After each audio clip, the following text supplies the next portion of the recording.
Salut les Astrams. On se retrouve encore pour un jalon. Je vous rappelle quand même que sur l'ensemble de la saison, je pense qu'il y aura pas mal de jalons. Je me suis aperçu en reprenant un petit peu toutes les notes que j'avais faites, qu'en fait il y avait certaines constellations que j'avais un peu zappées dans certaines zones. Donc on va y revenir. Donc allez, on se fait un petit coup de générique. On voit après de quelle constellation on va parler aujourd'hui.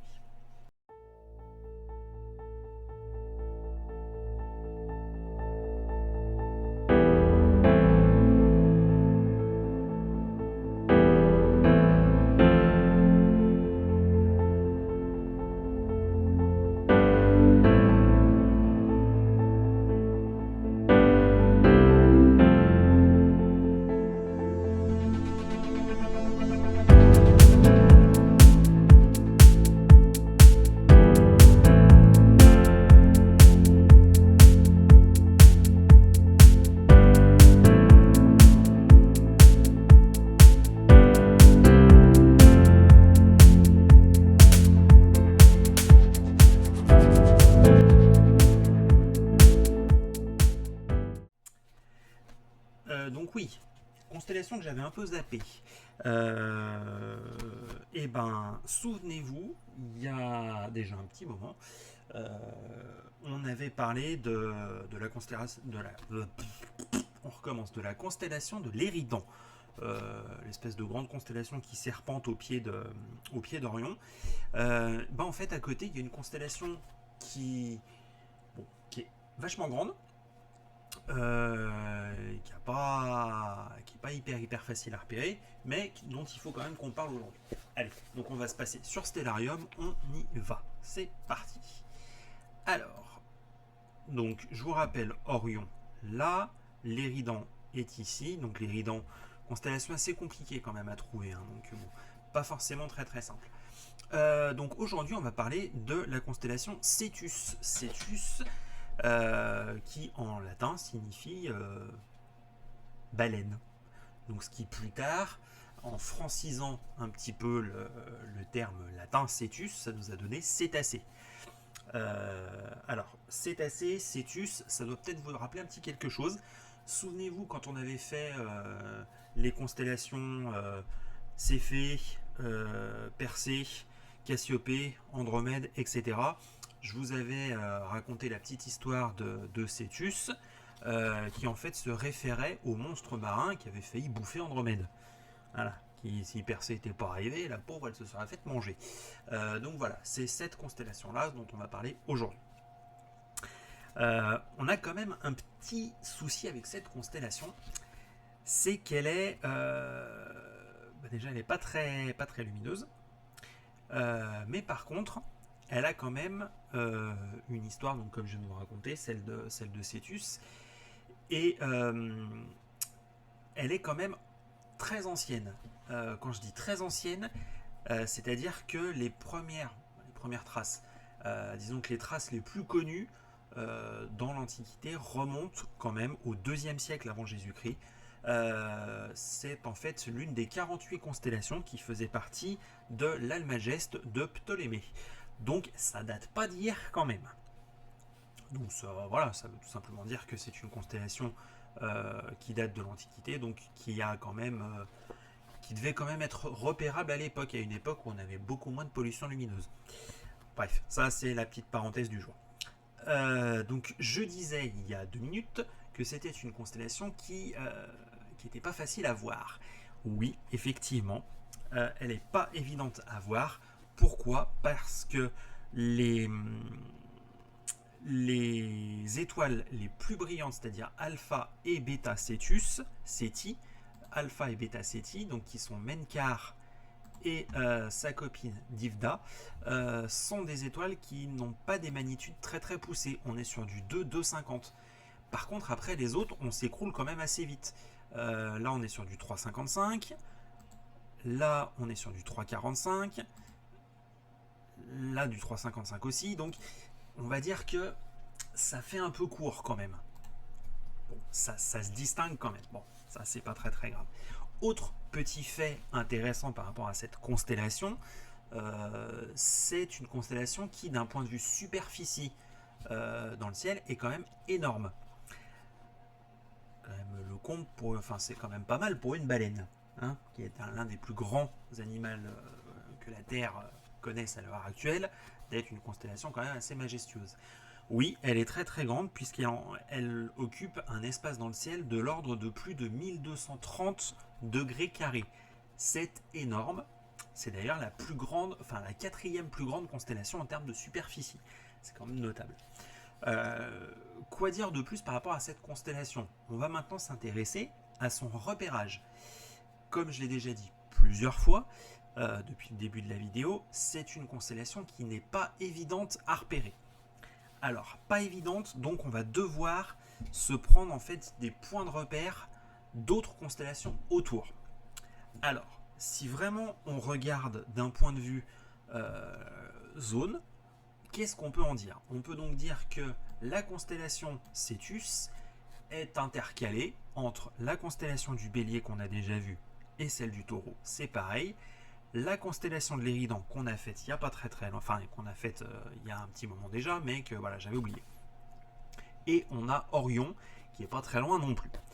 Alors, comment faire pour repérer cette constellation? Du fait qu'on n'a pas forcément d'étoile qui va nous sauter aux yeux dans la zone, je pense que le plus simple est effectivement de partir de la constellation du Taureau et donc de l'œil du Taureau qui est Aldébaran. On va partir d'Aldébaran et on va faire à peu près une trentaine de degrés en direction du sud-ouest. On va tomber sur un espèce d'astérisme, une espèce d'hexagone qui s'est pris un pain, on va dire ça comme ça. Et donc là, on va avoir la tête de la baleine.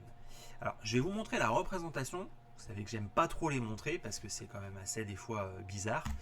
Mais là, c'est parlant. On va dire que la représentation de la baleine, elle est quand même bizarre. Moi, j'ai jamais vu de baleine qui avait cette tête-là. Bref. Peut-être Cétus qui était représenté comme ça. Donc on s'éloigne peut-être un petit peu de la baleine, proprement parlé, comme on a actuellement. Donc voilà, bref. Ça, c'était pour la petite anecdote animalière. Donc une fois qu'on a vu la tête, va falloir choper le corps. Donc le corps, il est un petit peu plus haut en bas. Et donc en fait, vous allez voir un espèce, c'est vraiment espèce, hein, de parallélépipède un peu allongé. Voilà, c'est ça que j'appelle le parallélépipède. Voilà. Donc là, on a le corps.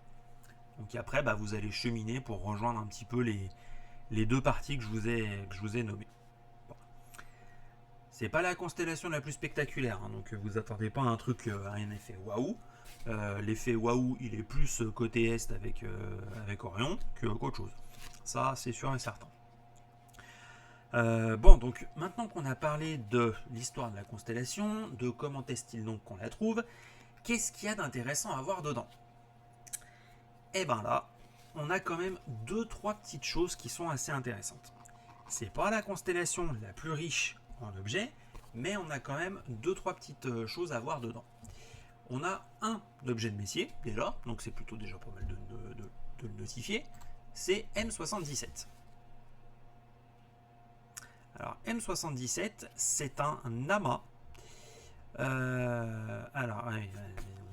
Mon PC n'a pas chargé encore le catalogue des nébuleuses de Stellarium, donc on va lui donner le temps. Qu'est-ce que j'ai dit? C'est un amas, c'est n'importe quoi. Je raconte que des conneries.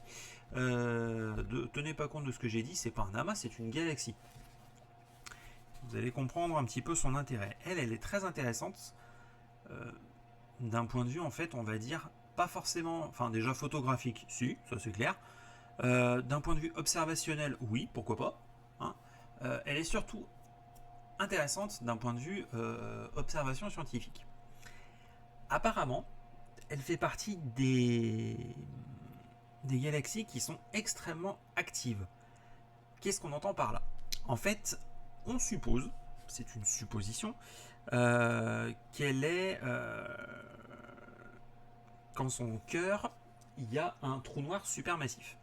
Donc en fait, elle a énormément d'activité de ce point de vue-là. Forcément, donc qui dit trou noir superactif dit possiblement des événements, on va dire, cosmiques qui peuvent se produire. Donc ça a l'air d'être quand même assez intéressant. Elle est accessible avec des télescopes d'amateurs, relativement modestes, j'ai envie de dire. Je pense, on est sur une magnitude de 8,90, donc voilà, pas très très loin de 9. Je pense sincèrement qu'avec un télescope de 114, ça doit commencer à passer. En observation, de toute façon, toute galaxie, vous commencez à le savoir, toute galaxie observée directement à l'oculaire ne va pas produire un effet top. On va voir en fait une tache floue. Bon, l'intérêt est un peu plus en photo. Donc là, effectivement, on va commencer à avoir donc des détails à partir du moment où on va commencer vraiment à faire du temps de pause, de façon à pouvoir révéler les bras spiraux. C'est une galaxie spirale. Alors là, l'image n'est pas terrible, je trouve. Je pense que le rendu vidéo sera encore pire que ça, mais c'est bien une galaxie spirale. Voilà. Donc ça, c'était déjà une petite perle de la constellation de la baleine. Hop, passons donc au... Alors, on va faire bizarrement, on va faire passer au troisième. Tadam. Pourquoi? Parce qu'il était juste à côté. Hein, voilà. Donc c'est NGC 1105. Donc là, on est sur une galaxie spirale, elle aussi, mais qui, elle, a la particularité d'être quasiment vue par la tranche. Donc ça nous rappelle un petit peu la galaxie du hamburger, la galaxie du sombrero. Alors, sa particularité à elle, c'est que généralement, si vous avez un champ un peu large, vous chopez les deux en même temps. Pourquoi pas? Ça vous fait déjà deux objets en même temps. Et c'est surtout qu'en fait, elle a plus un intérêt photographique, celle-ci. C'est vrai qu'elle peut être sympa à faire. Voilà. Ça reste par contre après quand même de l'ordre de pas loin de magnitude 11. On est sur du 10, 6.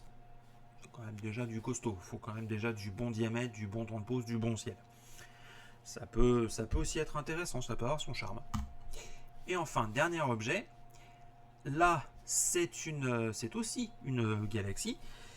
Celle-ci, donc, c'est une galaxie, elle aussi, spirale, quasiment vue de profil, qui est un poil quand même plus brillante que notre galaxie d'avant. Donc là, on est en dessous des 10, on est même presque plus proche des 9 que des 10 en magnitude. On est sur du 9-10. Donc c'est quand même déjà plus brillant. Donc ça reste accessible, mais peut-être avec des moyens un petit peu plus performants. Donc un télescope, je pense qu'avec le mien, avec mon 150, je devrais peut-être pouvoir. Alors forcément, après, plus vous allez augmenter le diamètre, plus vous allez avoir une image qui va être lumineuse, etc. Donc moins vous allez galérer. Mais je pense qu'à partir de 150, ça doit être jouable. Donc voilà. Après, on a aussi d'autres objets, mais ça serait dans des catalogues qui n'ont pas d'intérêt, mais qui sont plus difficilement accessibles aux amateurs débutants. On est plus du côté de l'amateur très très confirmé, voire du semi-pro, quoi. Donc on va pas rentrer dans ces détails là. Donc pour tout ce qui est de notre grande constellation de la baleine, on va peut-être s'arrêter dans le coin. C'est pas, comme je disais, c'est pas la galaxie la plus... la galaxie, non mais vraiment je dis n'importe quoi moi. C'est pas la constellation la plus spectaculaire, mais voilà, elle a quand même 2-3 petits intérêts. Et puis avec celle-ci, en fait, on finit notre histoire qu'on avait entamée avec Céphée, Cassiopée, leur fille Andromède et le mari d'Andromède qui est Persée. Voilà, on finit donc toute cette histoire. Là, on est au bout. Et ben écoutez, moi les Astrams, je vous laisse. Je vous dis à dans 15 jours et on se voit pour très certainement encore un nouveau jalon. Ou alors pour autre chose. Allez, ciao.